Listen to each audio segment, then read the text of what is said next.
योग्य असेल आणि कुठलं प्रत्येक माणसानं आपल्या आपल्या कामात राहिलं पाहिजे. रिकामं डोकं हे सैतानाचं घर असतं कुणाचंही असं. आणि आयत्या पैशानं हानाहानीच्या पैशानं किंवा मोकळं फिरून हे फार काळ निघत नाही.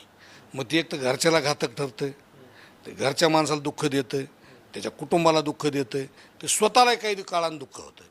आणि मग दुःखात जाण्यापेक्षा कामाला लागा ना. पेमेंट कमी असो किंवा जास्त असो कुठंतरी जॉईनिंग करणं महत्त्वाचं आहे, नोकरी करणं महत्त्वाचं.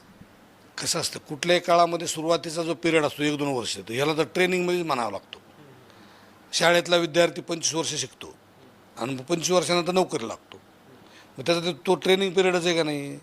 तर कशामुळे शिकायचं की ती मला ती नोकरी लागेल म्हणून शिकायचं, तर तिथं ती शिकायचं. तर मग इथंसुद्धा एखादी तुम्हाला चांगलं कुठल्याही उद्योगात एखादा ट्रेंड होण्यासाठी किंवा तिथं तुमचे 1-2 वर्ष जाणारच आहेत. त्या काळात पेमेंट कमी असेल जास्त असेल ते कॉम्प्रोमाइज करून चाललं पाहिजे. एकदा तुम्हाला एक्सपिरियन्स आला